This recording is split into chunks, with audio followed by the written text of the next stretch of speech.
Nekez, baina amaitu da jada behingoz udako merkatua, taldea itxita dago, Aperribairen lana eta Bretosena amaitu da dagoenekoz.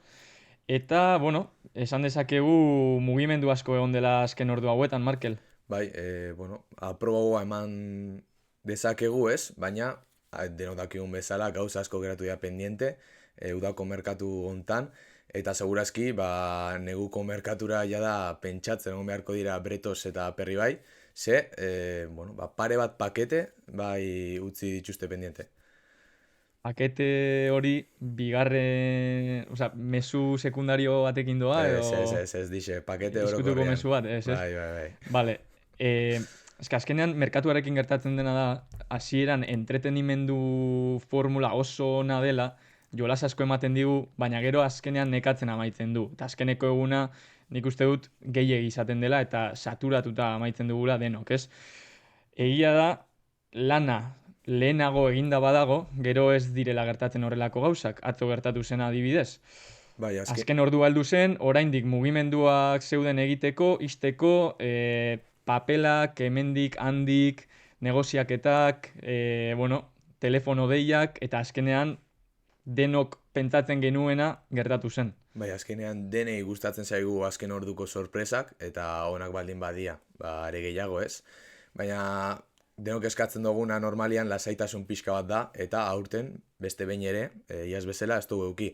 Azkenengo gunean bi fitxaketa izan ditugu, egia da, aurrikusita zeudela bisak ez, bai Jangel Herreraren fitxaketa eta bai Carlos Solerrena, baina azkenengo orduetan uste genuen Sadiken kontua amaituko zala behingoz, eta berandu egin zitzaion direktibari.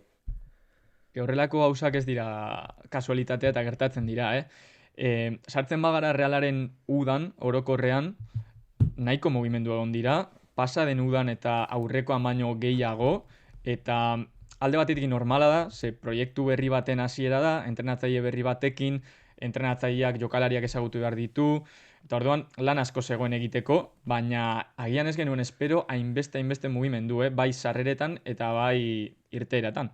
Bai, azteko irteeretan nahi badozu, kontau ditazke ustot behatzi irteera direla, Zubimendi, Urko, Traore, Ola Sagasti, Beker, Maguna Zelaia, Javi López Pacheco eta Carlos Fernández. Guk irteerak eskatzen genitu nuda hasieran eta gertatu dira. Agian eskatzen genituen eskatzen genituen bi garrantzitsuenak ez diatera. Alde batetik Sadik eta bestetik Odriozola, eta zergatik, fitxa altuena duten jokalariak direlako ez. Gero irteera hauen zifretara juten baldin magera, ikusten dugu zifra oso onak direla, ez, adibidez Zubimendi 70 milioi, Urko 5 milioi, eta nire ustez Traore 4,5 gehi 0,5 hori, operazio oso onak dira ekonomikoki hitzein da, ez? Bai, eske azkenean, badakizu Zubimendiren gatik diru mordoa aterako dozula, baina gero bigarren mailako irteera horietan ez da erraza diru ateatzea, eta Realari kostatu zaio azken urteetan, baina ikusi dugu aurten Urkoren handik Traoreren operazioan ikuste dut bikaina dela, ze azkenean oso merke heldu zen, 2 urte egin ditu bere errendimendua ez da agian espero genuena izan, baina jokalari garrantzitsua izan da, eta beraren truke, ia 5 milioi atera dituzu, eta gero beste beharrezko irtera batzuk ere eman dira ez, agian Jon Maguna Zelaiarena, Patxekok minutuak behar zituen, Javi Lópezek ere ez zuen hemen aukerarik izango, orduan nik uste dut irteeren kontuan, hor bai eman dezakegula gaindituta Aperribai eta Bretosen lana, baina lan garrantzitsuena eta gakoa zena guretzat Sadiken eta Odriozolaren irteera hori ez da eman. Orduan, horrek pixka bat erdizka usten du lana, ez? Bai, eta nik uste ere Bekerren eredua hartu beharko luketela zuzendaritzakuek Sadikekin eta Odriozolarekin itxeko, ez? Ikusten dugu, bi tarteen aldia harremana oso ona dela, kontratua murriztu dute eta libre utzi dute. Agian Sadikekin ez, ze inbertsioa dago hor sartuta, 20 milioi daude hor inbertituta, baina Odriozolarekin hori txeko aukera bazagoan ez, segurazki jokalaria oso ondo dago Donostin ez, fitxa oso altua du, juteko egoera ekonomiko oso on bat izan beharko luke. Hau esan da, guztira, 80 milioi lortu ditu Realak, gehi Isaken 8 edo 9 milioi, ze Premier Leagueko fitxaketa garestina bihurtu da, historia osoan. Bai, hola beren fitxaketa onena espada, onenetako bat. Bai. Negoziaketei begira, Negozioi. Diru kantitatea, eske lokura bat da, eta hori Premier esan behar Leagueko da. operazioa Isakek da hori, ez? hori da, orain arte egin diren fitxaketen top 3an sartuko da, historian, eta Realak 10 milioien truke ekarri zuen. Beste mailako fitxaketa bat da. Gero joaten bagara Realak aurten egin dituen fitxaketetara, hemen alde positiboak eta alde negatiboa daude ere. Ze nik uste dut entrenadoreak behar zuena eta nahi zuena ekarri dela, baina alde batetik berandu ekarri da eta beste aldetik ez dakigu lehen aukerak izan diren edo ez. Dirudienez ez dira lehen aukerak izan, ze bestela lehenago etorriko ziren. Orduan, 4 fitxaketa egin ditu Realak, bi jokalari, bat utzita ekarri du, azkenean Carlos Soler erosita, baina profil antzekoa dute danak, ez? Esperientzia duten jokalariak, baina azken urteetan beraien errendimendua beruz joan den jokalari multo bat da. Bai, azteko Mateo Moreto gudazieran aipatzen zigun, Realak, Sergio Francisco bi profil ezberdin eskatzen zitsuela, alde batetik aurrelaria, bestetik energiaz eta fisikoz beteriko zelaierdiko jokalaria, eta azkenik defentsa zentral bat. Fitxaketak ikusten ditugu eta bete da, nik uste baietz, ez? Ekarri dugu Guedes, ekarri dugu Yangel Herrera, naiz eta bigarren edo inkluso nik esango nuke 3. aukera izan da, ez? Eki Fernandez zan lehenengo aukera hori, dakigunez. Leverkusera jundala 30 milioen gaitxi guztot, eta gero txaletatzar etorri da. Ordan, alde horretatik nik uste ondo, gero uki dugu Carlos Solerren apostua, azkenengo udatan entzundan fitxaketa bat, jokalaria, elkarrezketa entzun dugu, eta jokalaria nik uste konpromesua erakusten duala, eta jokatzeko gogo handiarekin dagoela. Orduan, momentu hontan, Marinek lehia politxe izango du lehenengo 11koan finkotzeko, baina orokorrian 26 milioi gaztau ditu Realak, eta 4 jokalari hauek ikusita, nik uste operazio honak izan direla. Ikusi beharko dugu nola moldatzen dian, nola gokitzen dian Realako plantillara, baina denbora pixkat eman ezkero, nik uste ilusio pixkat izan dezakegula. Bai, azkenean atezainaren postua alde batera utzita, beste 3 lerroak indartu dira. Bai. Ze hor agertzegoen, agerden utzipena amaitu zen eta txaletatzar etorri da. Gero, Zubimendi irten zen eta Zubimendi ordezkatzeko Gorrotxa daukagu, baina Gorrotxaren alboan beste 2 jokalari behar ditugu edo ekarri behar izan ditugu utzune hori betetzeko. Ze azkenean Zubimendik gauza piloa egite zituen eta zaila da horrelako jokalari bat ordezkatzea beste jokalari bakar batekin, eta gero gola ez da ekarri, baina erasoan ikusi dugun mugimenduak egon direla, hegalariei garrantzia ematen ari zaiela urten, bai Barreneri, bai Kuboi, hor Guedesen fitxaketa daukagu, eta gero goian Oskarson, Karrika eta Oiartzabal izango ditu. Orduan, taldea mugitu da, Aperribai eta Bretos mugitu dira, eta esan dezakegu lana eginda geratzen dela. Bai, ekonomikoki hitz egin da profita 63 milioikoa izan da. Hau da, iaz baino bikoitza baino gehixo, iaz 26,15. Orduan, Realak aurten ez du Europako kompetiziorik, ez du, bide horretatik dirua irabaziko. Orduan, koltsoi hori eukin behar da, eta, operazioak ondo inda daudez. Hori, aipatu dituzun helburuetatik, gehixenak bete dira.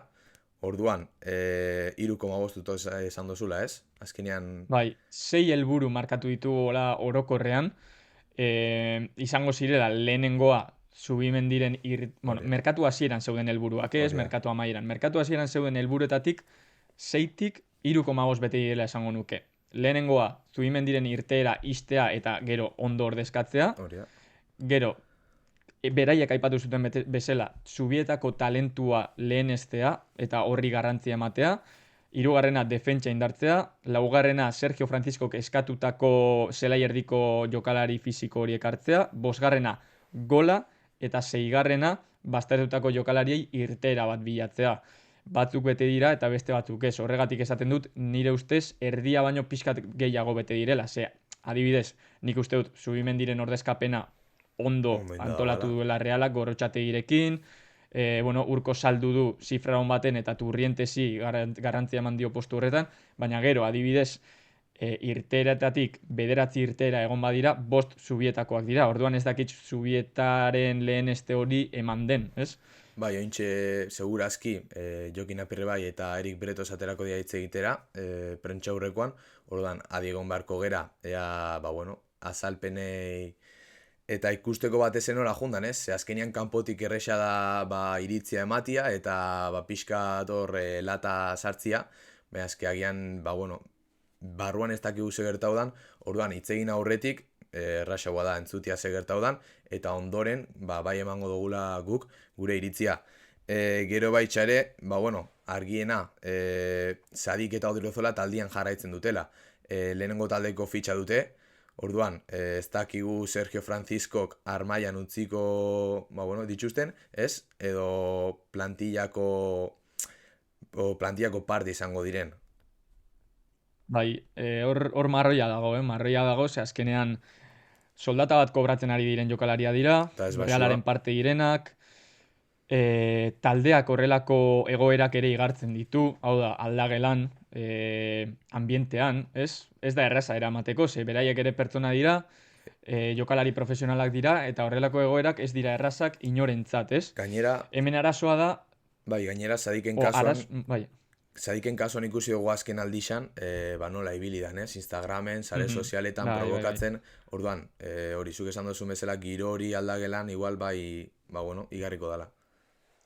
bai, eta hemen arazoa da, edo kezkatzen hauena, da Bretos eta Sergio Francisco apiriletik egon direla lanean taldearen antolamenduan, bueno, orain dela aste batzuk ere komunikatu zutela zeintzuk izango ziren baztertutako jokalariak, hau da, denbora bai egon da, denbora bai izan dute mugimenduak egiteko eta irtenbide on bat aurkitzeko, baina ez dute aurkitu azkenean, ez? Orduan, hori ere alderdi negatiboetako bat bezala markatuko nuke, ez? Azkenean, hilabete batzuk direla taldean lanean, eta taldea berandu itxi da, eta ez dakit modu honean itxi den.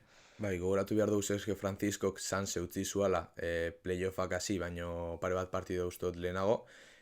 Claro, nik uste Realarekin eta fitxaketen kontuakin gertatzen da Premierreko profil asko eskatzen edo bilatzen ditzuala, eta bakigu nola dauden kotizeuta jokalari hauek, ez?